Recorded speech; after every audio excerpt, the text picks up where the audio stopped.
Well, hello, and welcome again to what is the third of our studies from the Bible about the return of Jesus Christ to this planet. We're trying to come to this subject with an open mind. We're trying to come to the Bible with no preconceived ideas, no theories, no timelines. We're trying to go back to the text to find out what it actually says.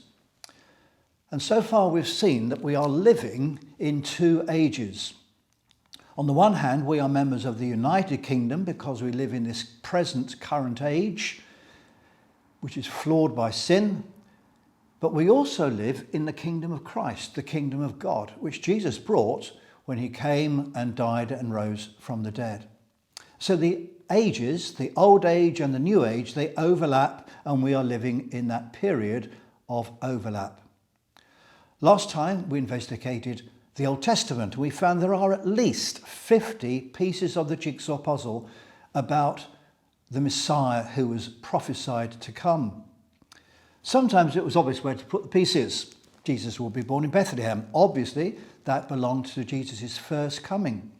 But other prophecies, for example, what about lions lying down with lambs? When is that going to happen? That didn't happen at Jesus' first coming. So where does that fit in the design of the future?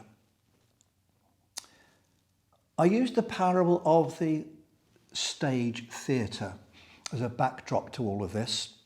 You remember at the front of the stage there's a warring couple who are arguing and having a domestic with one another, but behind their backs, at the back of the stage, things are happening as well, and intruders are getting into the room armed with a knife and with a gun, and you're not quite sure whether to focus your attention on the front or on the back of the stage. And as we come to today's reading, we will see it's very much shaped front of stage and back of stage.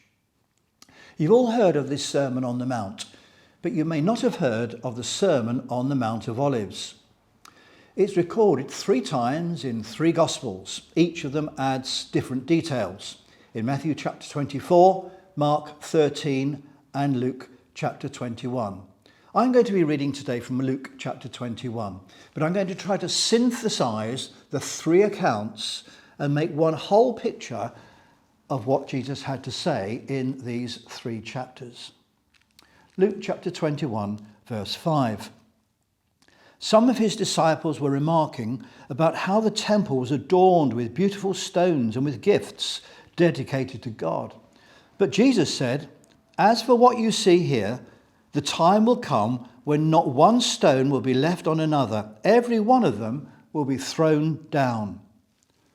"Teacher," they asked, "when will these things happen? And what will be the sign that they are about to take place?" He replied, "Watch out that you are not deceived, for many will come in my name claiming, 'I am he,' and the time is near. Do not follow them. When you hear of wars and revolutions, do not be frightened. These things must happen first, but the end will not come right away." Then he said to them, "Nation will rise against nation and kingdom against kingdom. There will be great earthquakes, famines and pestilences in various places, and fearful events and great signs from heaven. But before all this, they will lay hands on you and persecute you. They will deliver you to synagogues and prisons, and you will be brought before kings and governors, and all on account of my name. This will result in you all being witnesses to them. But make up your mind not to worry beforehand how you will defend yourselves, for I will give you words and wisdom that none of your adversaries will be able to resist or contradict. You will be betrayed even by parents, brothers, sisters, relatives, and friends, and they will put some of you to death. Everyone will hate you because of me, but not a hair of your head will perish. By standing firm, you will gain life. When you see Jerusalem being surrounded by armies, you will know that its desolation is near. Then let those who are in Judea flee to the mountains.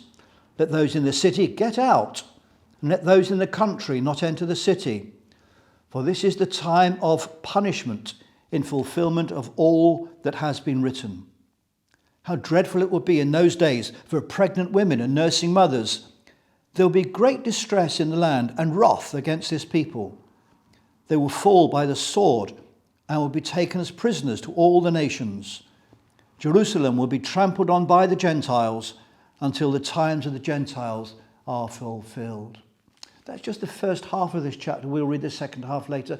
And mostly it's in the foreground. It's what is going to happen in the near future.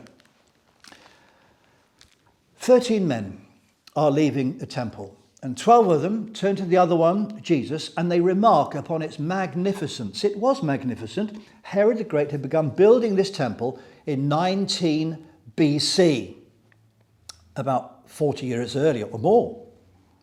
He used about 1,000 priests as stonemasons, and it wasn't finished until AD 64. So at the time of Jesus, it wasn't yet finished. It was still half made. One stone was 36 feet long and weighed 570 tons. It was twice the size of Solomon's temple, and it was twice the size of the Acropolis in Athens. And there was a lot of gold in it. It was magnificent. And Jesus said, it's all coming down. Not one stone here will be left on another. Every one will be thrown down. These 13 men made their way to the Mount of Olives, which is a long ridge 200 feet above the city. And Peter, James, John and Andrew asked Jesus, when? Tell us, when will this happen? And what will be the sign of your coming and of the end of the age? And they got more than they bargained for. The first half of this chapter, all three chapters, because it's in Matthew 24 and Mark chapter 13, all of these three chapters fall into two halves. And this first half here is front of stage. In the near future, there will be false messiahs, wars and rumours of wars. Nations would fight one another. Such things must happen, he said, but the end is still to come. Earthquakes, famines, plagues, fearful events. Disciples will be arrested, flogged and put on trial. Family members will betray family members to death. The gospel will be preached everywhere, and wickedness will get worse, and the church will be hated. He warned the disciples, many of you will lose your love for God.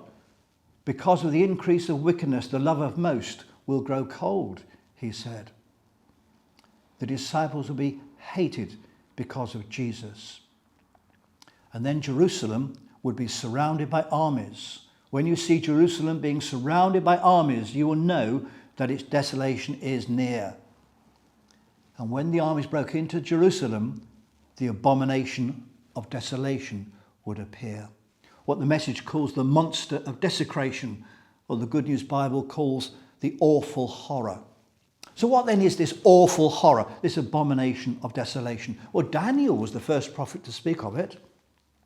He said his armed forces will rise up to desecrate the temple fortress and will abolish the daily sacrifices, and then they will set up the abomination that causes desolation. And that had already been fulfilled. 168 years before Jesus, a Greek king called Antiochus Epiphanes attacked Jerusalem.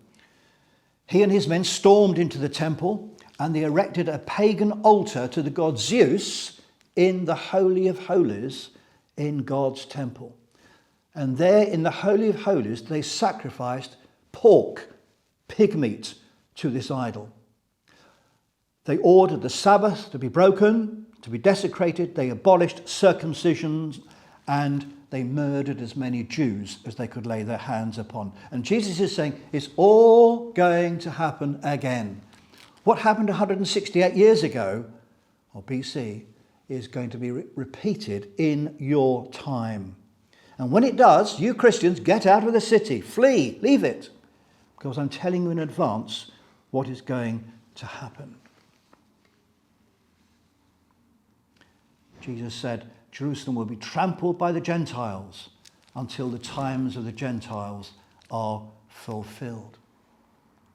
Now that's all in the foreground. That's all at the front of the stage. What actually happened? Well, according to the Jewish virtual history, the Jewish war began in 66 and went on until the year 70.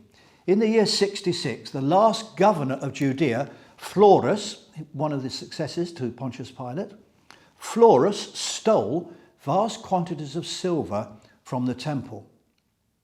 The Jewish masses revolted. They went into riot and they wiped out the garrison of Roman soldiers in Jerusalem. And the Roman ruler in Syria sent an army. But the Jews, led by zealots, remember Jesus had a disciple called Simon the Zealot? So the Jews, led by zealots, routed the Romans and rejoiced. God was obviously on their side, wasn't he? Hip, hip, hooray.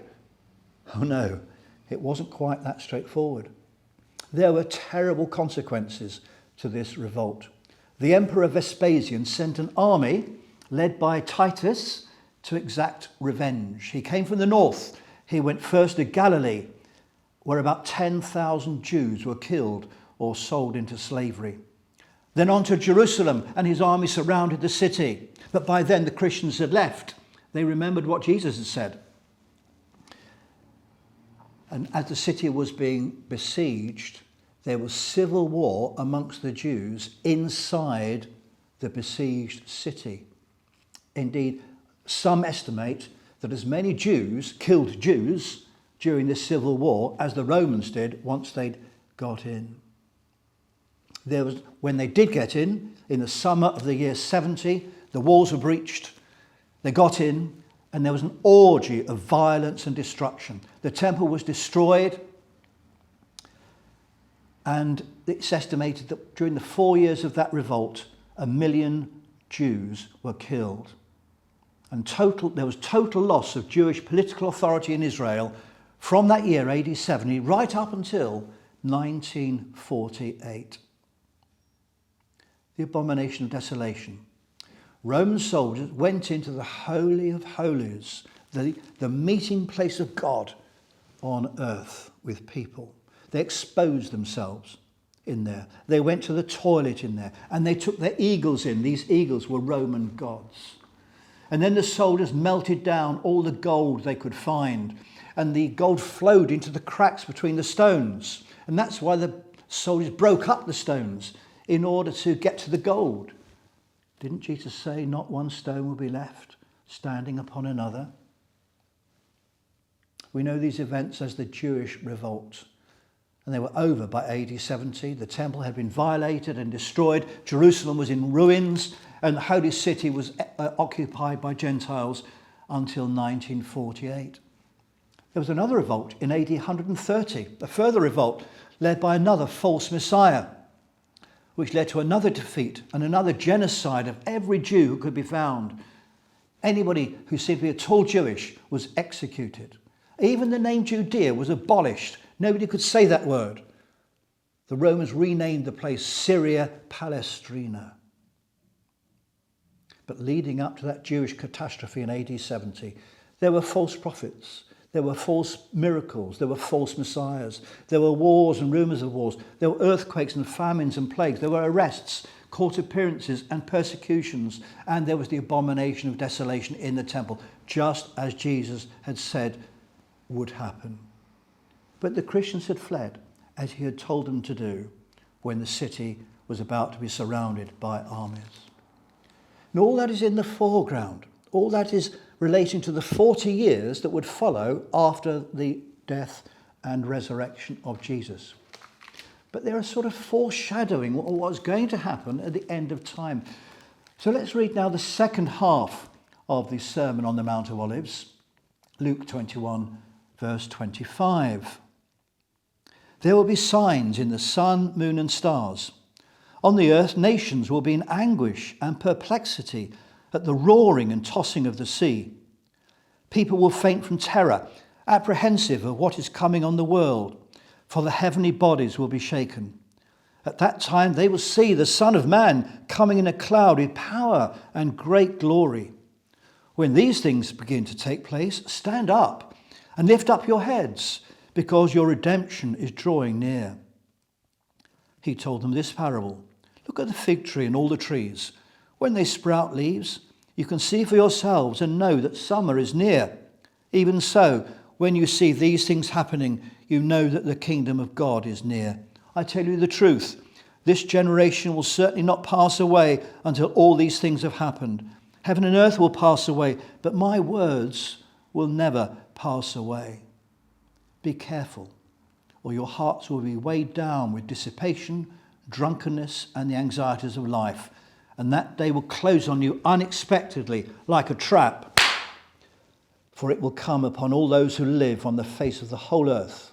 Be always on the watch, and pray that you may be able to escape all that is about to happen, and that you may be able to stand before the Son of Man. The domestic argument going on at the front of the stage is being replicated at the back of the stage towards the end of time. The fall of Jerusalem and the demolition of the temple prefigured what was going to happen later. The nearer events foreshadowed the later events. Jesus speaks of cosmic disasters, and so does the book of Revelation. Let me read to you from chapter 6. I watched as he opened the sixth seal. There was a great earthquake. The sun turned black like sackcloth made of goat hair. The whole moon turned blood red, and the stars in the sky fell to earth as late figs drop from a fig tree when shaken by a strong wind. The sky receded like a scroll rolling up, and every mountain and island was removed from its place. Then the kings of the earth, the princes, the generals, the rich, the mighty, and everyone, slave and free, hid in caves and among the rocks of the mountains. They called to the mountains and the rocks, fall on us and hide us from the face of him who sits on the throne and from the wrath of the Lamb. For the great day of their wrath has come, and who can stand? Now, how to understand these events we'll come to at a later stage. But here Jesus is telling us there are going to be cosmic disasters taking place. People will faint from terror, apprehensive of what is coming on the world, for the heavenly bodies will be shaken, he said, earth-shattering events. And then the Son of Man will be seen coming in a cloud with power and glory and angels and a loud trumpet call. And there are two reactions. One reaction is recalled by Matthew, and it's the reaction of the unbelievers. It's also in that reading in Revelation. All the nations of the world will mourn. Luke records a different reaction, a reaction for believers. Lift up your heads, because your redemption is drawing near. And then the angels will gather God's chosen together, but no one knows when this will happen. Like Noah's flood, they knew it was coming, they'd been warned, but they didn't know when.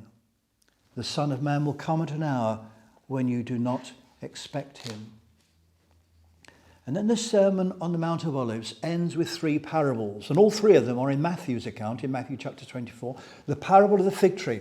When you see fig trees in leaf, you know summer is coming. When you see daffodils coming up in the garden, you know that better weather's on the way. These signs I'm telling you about are telling you that the very end is near. And the generation that sees these things happening won't pass away. They will live to see the Lord return. And then there's the parable of the burglar. If you'd known when the burglar was coming, you'd have got ready. You'd have been prepared. You would have been ready. You don't know when Jesus is returning. So be ready all the time. And then he tells the parable of the reliable servant.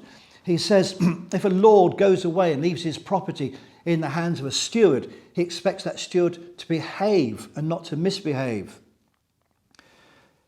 If the Duke of Devonshire went away from Chatsworth House and left his butler in charge, he wouldn't expect the butler to drink his wine cellar dry and bully the male servants and sexually molest the female servants. He would expect the butler to maintain law and order and expect the butler to look after the premises until the Duke returned. And so this parable is saying, while the cat's away, the mice will play. But don't. While the Lord is away, serve. While the Lord is away, work hard for his kingdom. While the Lord is away, love your neighbour and love the Lord. In Luke's account, be careful, or your hearts will be weighed down with dissipation, drunkenness, and the anxieties of life, and that day will close on you unexpectedly like a trap. Be ready for the Lord's return at any time. So in these three chapters, Matthew 24, Mark 13 and Luke 21, we've seen a foreground and a background, front of stage and back of stage. At the front of stage, we saw the Holocaust that was going to happen within 40 years of Easter, the first Easter. By the year AD 70, Jerusalem will be ruined, the temple will be destroyed, and abominable things, the abomination of desolation, would take place in the Holy of Holies. But in the background, it's a foreshadowing of what it will be like before our Lord's return and the troubles that will precede it. Something dreadful was going to happen to Jerusalem, to the temple and to the Jews, and it did in AD 70. But something equally dramatic, something even dreadful is going to happen to the earth, to the universe, and to the human race just before and when Jesus returns. Therefore, be good butlers. Therefore, look after Christ's kingdom on earth. Therefore, live godly and holy lives. Therefore, spread the gospel while you can. And therefore, live every day as if it were your last, because you do not know when the Lord will return. Jesus said, when these things begin to take place, stand up and lift up your heads, because your redemption is drawing near. Next time, the four horsemen of the apocalypse.